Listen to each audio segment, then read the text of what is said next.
ceux qui, ce soir, ont choisi de franchir les portes du château de Blois. Bienvenue à tous ceux qui, en ce lieu sans pareil, vont parcourir avec nous 1000 ans d'histoire. Écoutez, écoutez bien. Cette demeure recèle un grand mystère. Elle est unique tout en étant cadeau. Vous avez cru découvrir un château, je vous en propose 4. Regardez. L'histoire du château commence au IXe siècle, quand un comte de Blois étend son pouvoir jusqu'à Chartres et jusqu'en Touraine. Thibaut, surnommé le Tricheur, a élevé ici une citadelle. En ce temps-là, fut ouverte cette salle des États qui existe toujours. Seigneur comte de Blois, que ferez-vous de cette salle? J'y recevrai mes vassaux, j'y donnerai audience, j'y rendrai la justice. Donc, un château.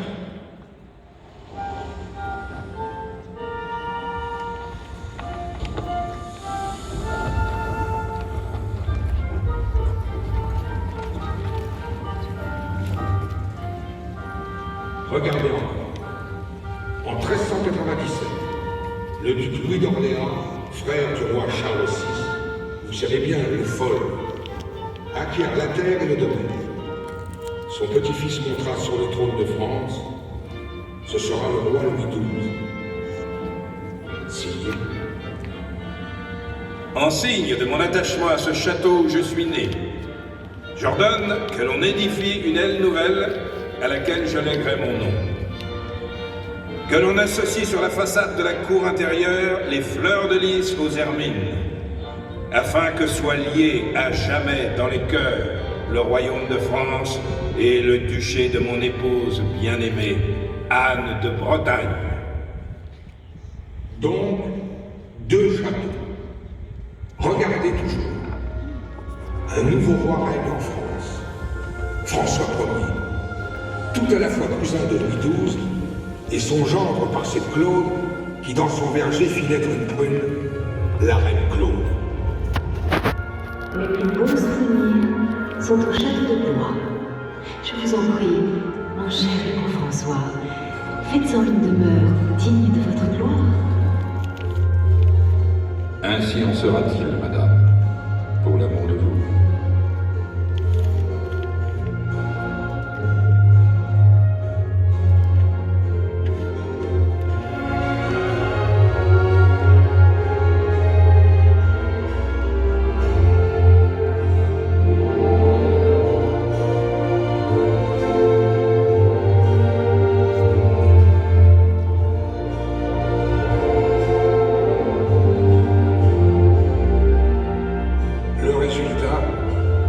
Cette façade à 2 étages, cette corniche et ce balcon, cet escalier à claire-voie, chef-d'œuvre de la Renaissance transposé d'Italie en France.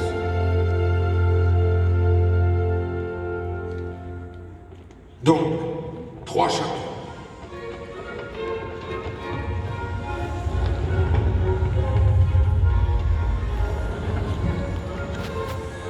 Regardez. Gaston d'Orléans, frère de Louis XIII, a reçu Blois en apanage. Il a conspiré toute sa vie contre le roi. Comment s'en débarrasser? Elle est ingénieuse, la solution que trouve Louis XIII. Mon frère, vous avez le goût des grandes affaires et j'ai celui des entreprises durables. Consacrez-vous à rendre votre château le plus beau du pays de Loire. Ne craignez point de dépenser. Je vous y aiderai.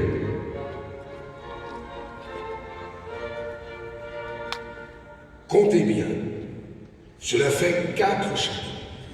Ils n'ont rien de commun.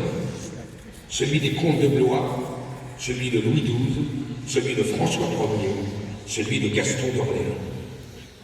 Pourtant, les siècles ont passé sans se contredire. Les pierres et les briques se sont harmonisées. Par le miracle de la lumière, surgissent sous nos yeux, comme entrelacées, cette harmonie et cette grâce qui sont celles du Val-de-Loire.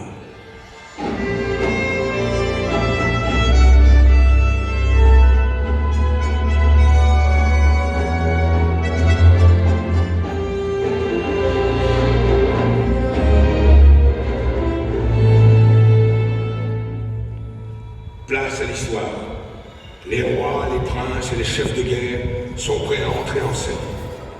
Mais avec eux, les uns et les anonymes, appelés à devenir les acteurs des complots, des fêtes, des amours, des violences, des saisons et des jeux.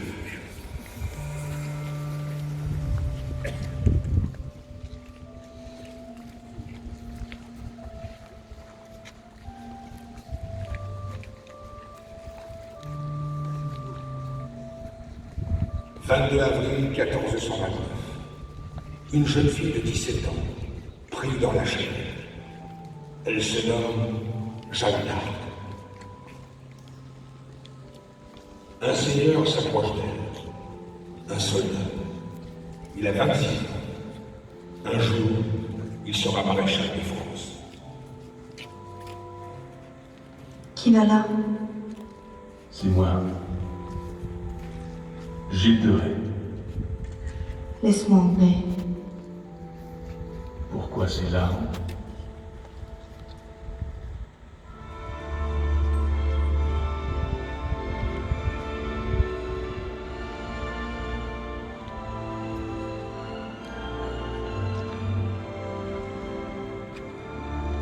Je pleure ceux qui vont mourir par mon ordre. Je pleure les soldats qui vont rougir de leur sang la Loire à Orléans. Je pleure les enfants qui mourront du fait du siège. Je pleure même les Anglais que j'enverrai en terre. Tu renoncerais, Jeanne? Pour qui me prends-tu? Dieu m'a confié la mission de bouter les Anglais hors de France. Dieu me donnera la force qui me manque. Je jure, aujourd'hui, de ne plus te quitter. De chevaucher avec toi étrier contre étrier. Jusqu'à la mort. La tienne ou la mienne?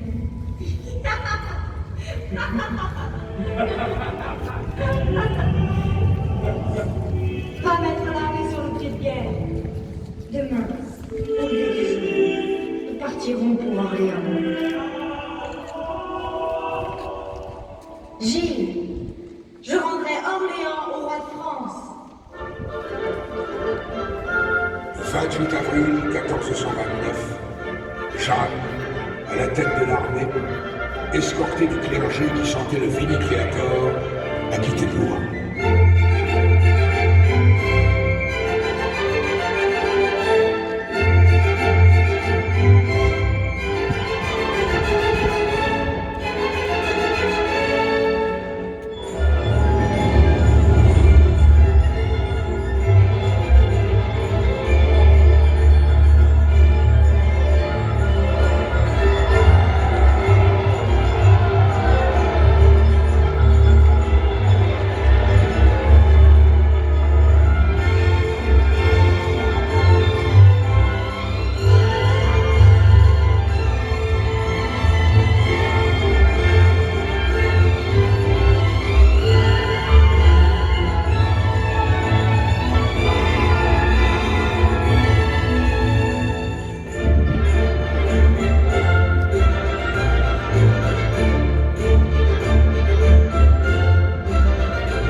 Elle prendra Orléans. Elle ira faire sacrer Charles VII à Reims. Au bout de la route, elle trouvera la trahison, l'ingratitude de celui qui l'aura fait roi, le bûcher et la mort.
Merci.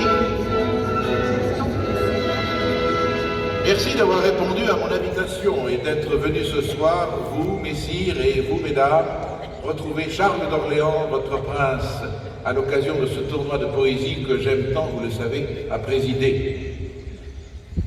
Venez autour de moi, messires les poètes. Je propose à votre inspiration un thème qui s'entendra autour d'un premier vers. Je meurs de soif auprès de la fontaine. Je me dois de vous donner l'exemple et d'ouvrir le feu. Je meurs de soif auprès de la fontaine. Suffisance est, et s'y suis convoiteux. 1 heure mais plus d'une quarantaine.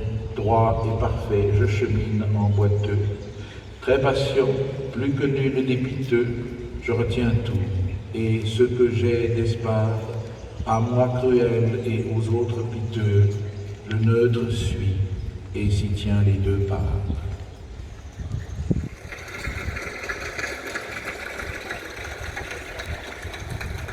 Merci, merci. Et maintenant, j'invite un concurrent inattendu à se faire entendre. Il s'agit d'un braconnier que mes gardes ont surpris, 2 lièvres à la main, dans l'une de mes forêts. Il eût été pendu s'il n'avait porté sur lui le meilleur des sauf-conduits, un poème. Par ma foi, le coquin a du talent. Merci, monseigneur. Nous allons t'écouter. Ta grâce est attachée à la qualité de tes vers, ne l'oublie pas. Je n'y aurai garde. Je meurs de soif auprès de la fontaine, chaud comme le feu et tremble dans ma dent. En mon pays suis en terre lointaine. Les brasiers frissonnent tout ardent, nu comme un verre, vêtu en président. Je ris en pleurs et attends sans espoir, confort reprend mon triste désespoir. Je m'éjouis, il n'est plaisir aucun. Puissant, je suis sans force et sans pouvoir, bien recueilli, débouté de chacun. Superbe. Magnifique.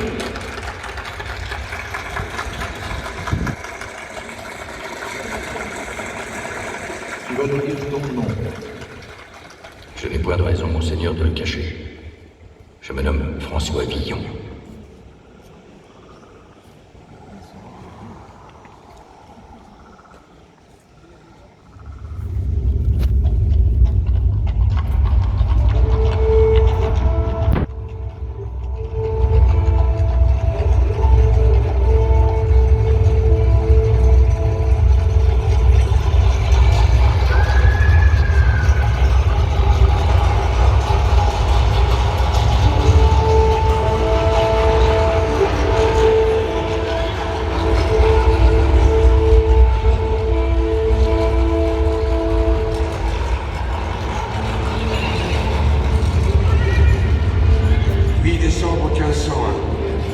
Une escorte de 600 cavaliers défile dans les rues de Rouen. L'archiduc d'Autriche et son épouse, venant de leur province de Flandre, traversent la France pour regagner l'Espagne.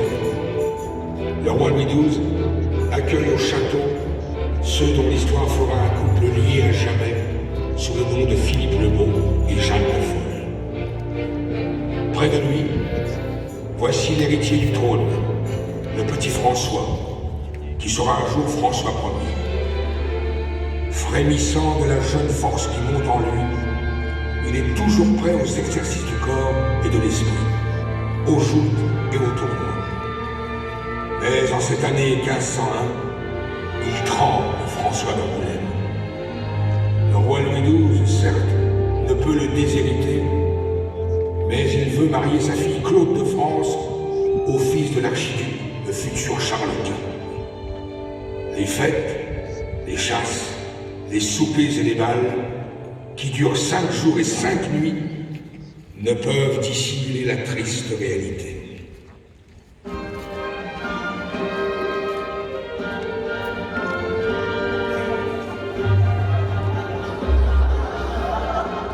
Eh bien, mon frère d'Autriche, nous voici en accord.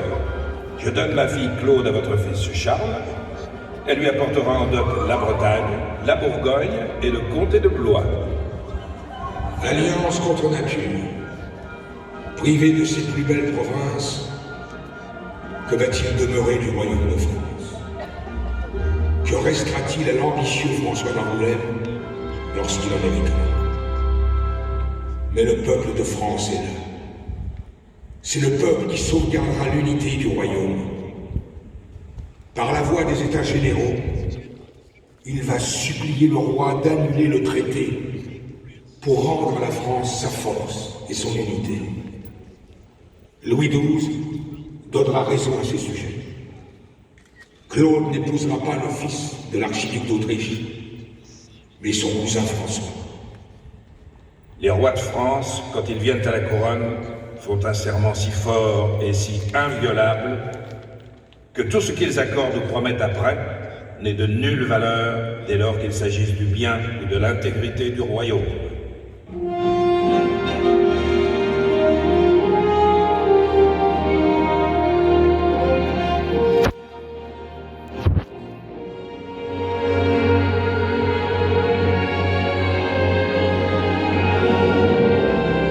Moi, François Ier, roi de France, par la grâce de Dieu, j'ordonne ici, en mon château de Blois, que l'on fonde la vaisselle d'or du roi Louis XII afin d'en retirer 1 million d'écus.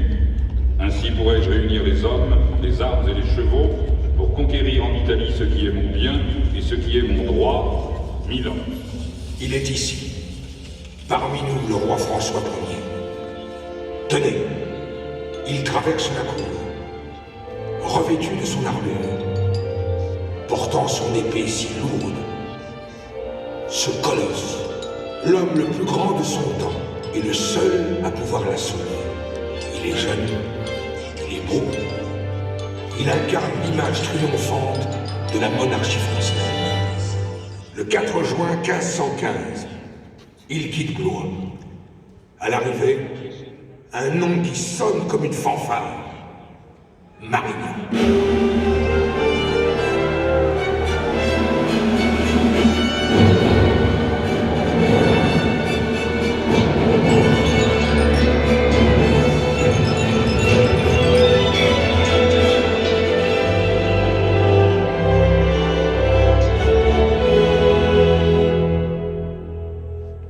Quand Louis XII ou François Ier réside au château de Blois, c'est du château qu'il gouverne la France. C'est ici que se rendent en délégation les ambassadeurs. Et parmi eux, excusez-moi, je crois vous reconnaître, monsieur... Nicolas Machiavel, envoyé de Florence, pour vous servir. Imaginez-les, sortant de leur carrosse, ou mettant pied à terre, les ministres, les titulaires de charge, les serviteurs, les familles pauvres. Que me dit-on, monsieur le gouverneur de mes écuries? Vous ambitionnez de devenir échevin de la ville de Blois. Mais ce ne sont que des marchands qui siègent aux assemblées municipales. Je suis comme eux, citoyen de cette ville. Pourquoi leur abandonnerais-je ce privilège? C'est vrai, le commerce qui naît de la cour enrichit bien les blaisois. Pas tous. Personne n'ira donc dire au roi que ceux qui besognent à la journée, comme les porte-paix, j'en suis, ou les vendangeurs, gagnent à peine de quoi vivre. Quand le roi faudra-t-il entendre que sont les trop pour les marchands, outre les impôts qu'ils lui doivent, de les payer aussi aux comtes, et pour finir, aux vassaux des comtes? Allons, cessez de gémir. Ne faut-il pas entretenir les ponts, les ports, les fontaines et les chemins? Et les poètes, sire. Je n'aurais garde d'oublier que depuis le temps de Charles d'Orléans, jusqu'en celui d'Anne de Bretagne, la cour de Blois a accueilli les poètes comme s'ils étaient des princes.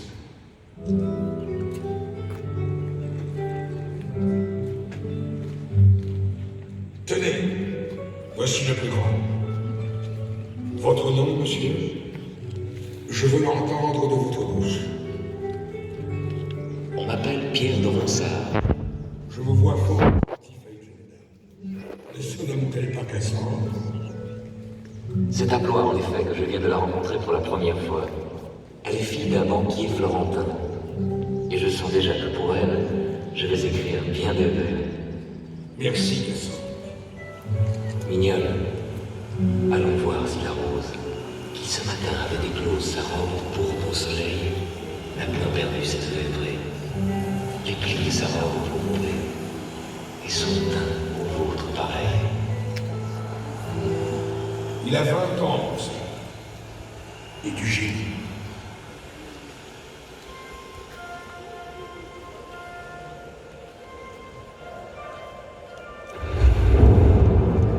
Depuis près de 30 ans, la France n'est plus qu'un champ de bataille entre catholiques et protestants. Le pays de Loire voyait s'affronter les tenants acharnés de l'une ou l'autre religion. On tuait, on brûlait, on violait au nom du Christ. Ce jour-là, à la Noël de 1588, dans la salle des États, les 7 piliers du XIIIe siècle sont habillés de velours violet, semés de lys d'or. Comme il fait froid, on a recouvert les murs des plus belles tapisseries que l'on ait pu trouver. Le roi Henri III, qui a fui Paris pour se réfugier à Blois, vient d'y convoquer les États généraux.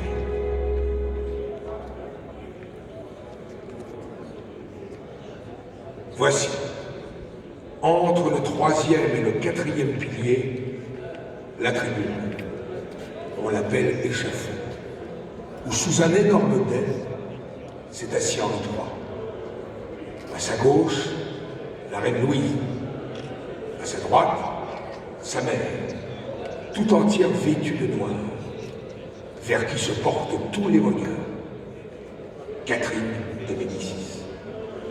Elle est là, face à cette foule, prisonnière de son éternelle obsession.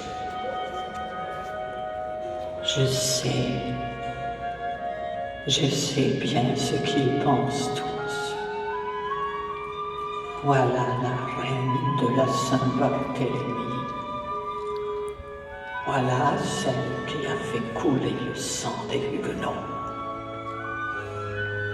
Pourquoi oublie-t-il que je n'ai pas voulu cette guerre entre Français?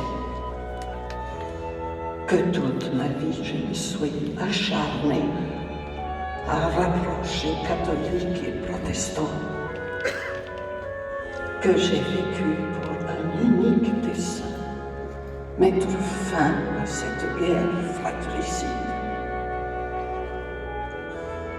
Je suis vieille, je suis malade, je vais mourir.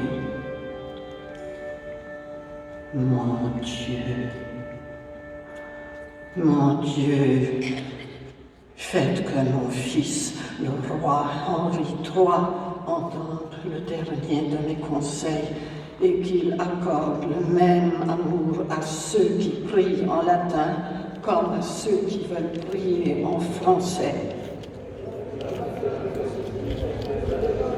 Messieurs, je saluerai d'abord la reine, ma mère. Vous ne devez pas seulement voir en elle la mère du roi, mais aussi la mère de l'État et du royaume.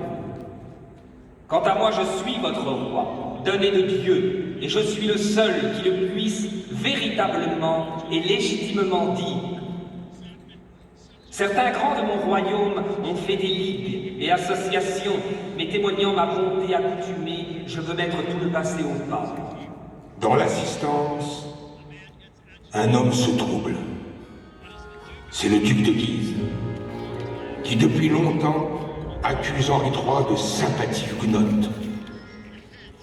Les chefs de la Ligue catholique disent hautement qu'il serait meilleur roi que celui qui porte la couronne. Savez-vous ce qu'a déclaré Henri III en fuyant Paris pour se réfugier à Blois? Il faudra qu'il sache que je suis encore roi. S'il a convoqué les États à Blois, c'est officiellement pour se procurer les subsides nécessaires à la guerre. Mais secrètement, c'est pour tendre un piège au duc de Guise, qui semble décidé à lui ôter le trône. Il veut m'enlever de force, me ramener à Paris et me déclarer déchu de la couronne. Le 17 de ce mois de décembre, son frère, le cardinal, a déclaré qu'il buvait à la santé du duc, qui serait bientôt roi de France. Quant à moi, ils veulent me faire moine. Je n'ai plus le droit d'hésiter. Qui va exécuter les ordres du roi? Les 45. Autrement dit, les gentilshommes gascons, recrutés pour défendre le roi contre les entreprises de la Ligue.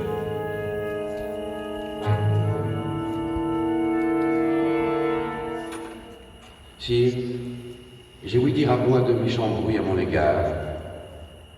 Est-il vrai que moi, le duc de Guise, je courrais sur votre toit quelque danger? Mon cousin, croyez-vous que j'ai l'âme si méchante que de vous vouloir du mal? Au contraire, je vous déclare qu'il n'y a personne dans mon royaume que j'aime mieux que vous, comme je le ferai paraître avant qu'il ne soit peu. Je vois que mes actions les plus sûres sont prises à rebours par la malice de mes ennemis. Je vous offre la démission de ma charge de lieutenant général du royaume. Si vous m'en donnez l'ordre, je me retirerai dans mon gouvernement de Champagne. Il faut seulement que la confiance renaisse entre nous deux. Croyez-moi, il vaut mieux que je démissionne, quoi qu'il m'en coûte. Je ne le veux point. Mon cousin l'ami porte conseil. Nous avons beaucoup d'affaires sur les bras qu'il serait urgent d'expédier. Nous nous verrons demain matin au conseil. Je l'ai convoqué pour 7 heures. Vous y serez, n'est-ce pas? Oui, sire. J'y serai. À demain.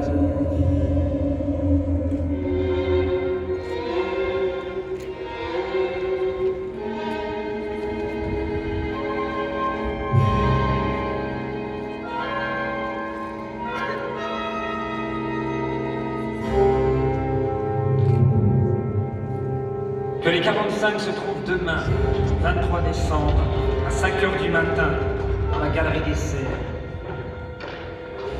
Qu'on les conduise par la porte du jardin. Que jusque-là, ils tiennent leur langue.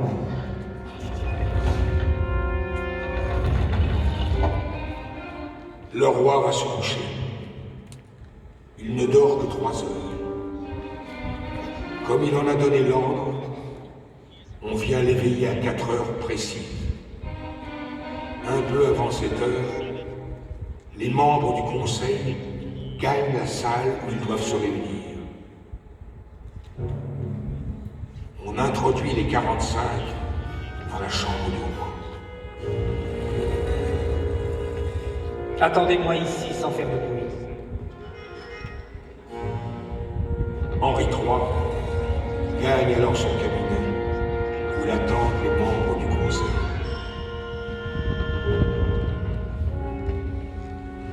Messieurs, dois-je vous rappeler la façon dont le duc de Guise s'est comporté à mon égard depuis l'an 1585?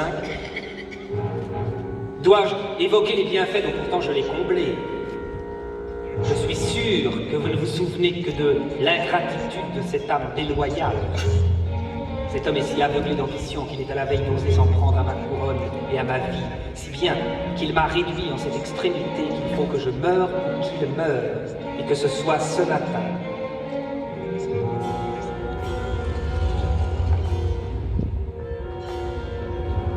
Le roi passe dans sa chambre, où l'attendent les 45. Messieurs,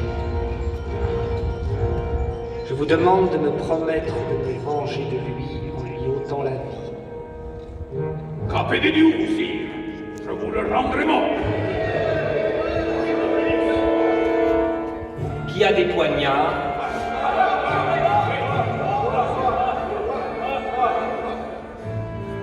Que ceux qui les ont demeurent dans cette chambre, que 12 autres soient postés dans le cabinet vieux. Ils pourront assaillir le duc aussi bien par derrière que de face, quand mandé dans ce cabinet, il soulèvera la portière de velours pour y pénétrer. Messieurs, il est grand, il est puissant. Ne vous laissez pas endommager.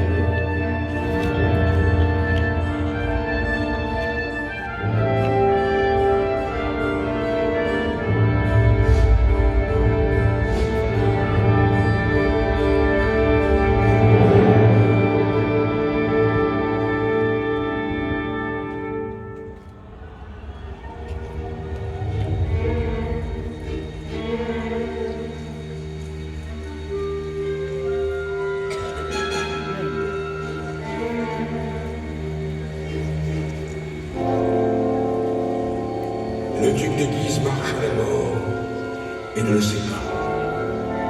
Il a passé la première partie de la nuit dans le lit de la jolie Charlotte de Sauve. À 3 heures, il a regagné son appartement. À 6 heures, on est venu l'éveiller. Il s'est fait habiller d'un pourpoint de satin gris, un sein sur l'épée, et il fait froid. S'est couvert les épaules d'un mantelet.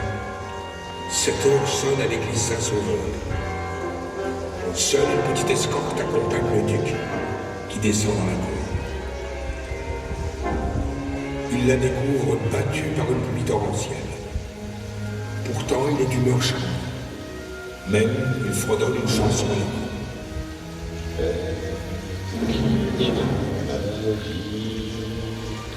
Captive dans tes yeux, une malade ravie d'un sourire gracieux, viens-t'en me secourir, ou me vaudra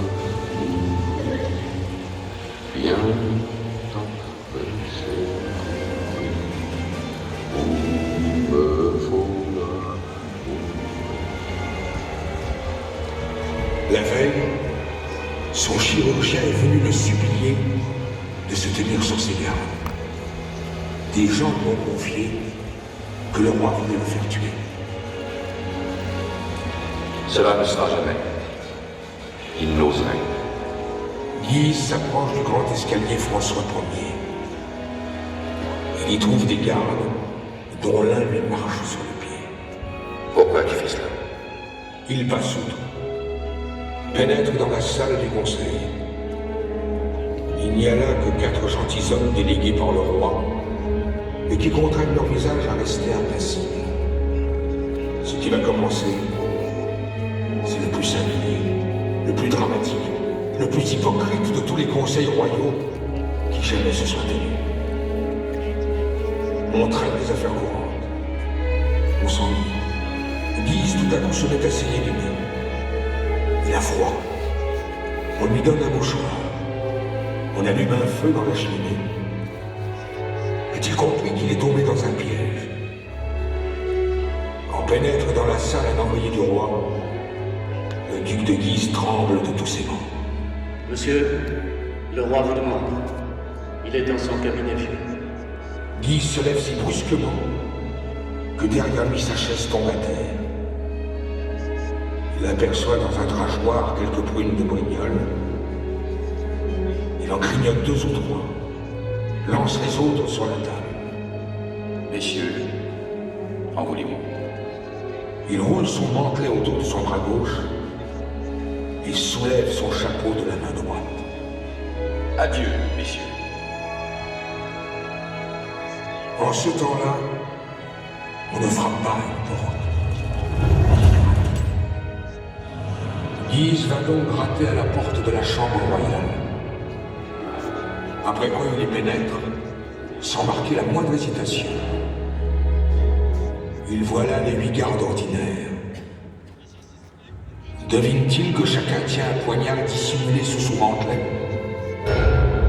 Chacun le savait, et il les salue. Il se dirige vers le cabinet vieux. Pour y pénétrer, il faut ouvrir une porte basse, masquée d'une tapisserie. Guise la soulève du bras gauche, se courbe pour franchir la porte, et aperçoit au fond d'un couloir profond de 2 mètres d'autres gardes qui l'attendent. Comment pourrait-il conserver le moindre doute? C'est la mort qu'il aperçoit dans leurs yeux. Et lui les regarde à son tour, et ce regard est si terrible que ses maîtres reculent des pas. Un seul a le courage de s'avancer. Il agrippe le bras de Guise et le frappe de son poignard en pleine poitrine. C'est la curée. Les autres se jettent sur lui, le frappent dans le dos à la gorge au bras.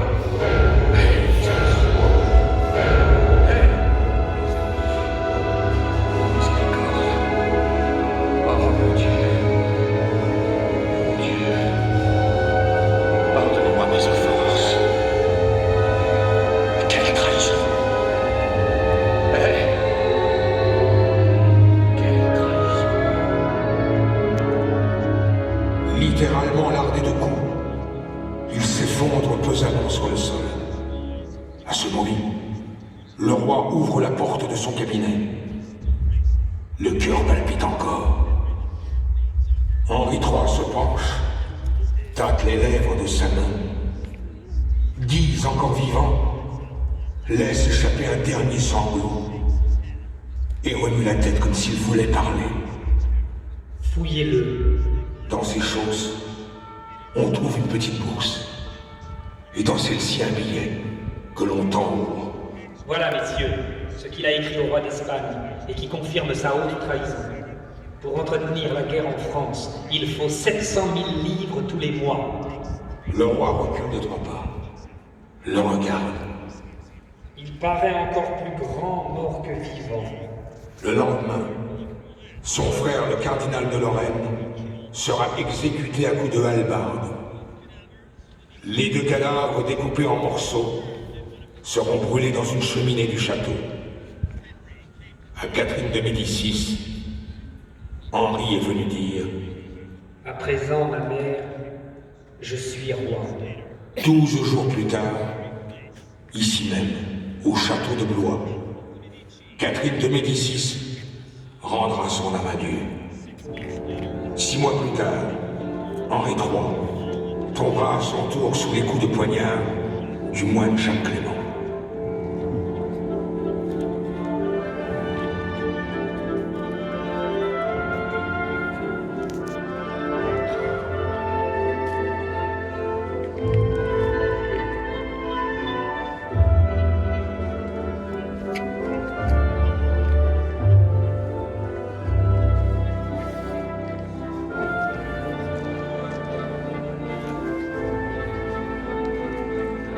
Que d'ombre, que de visages, que de voix, que de souvenirs. Hommes et femmes, illustres et anonymes, composent ici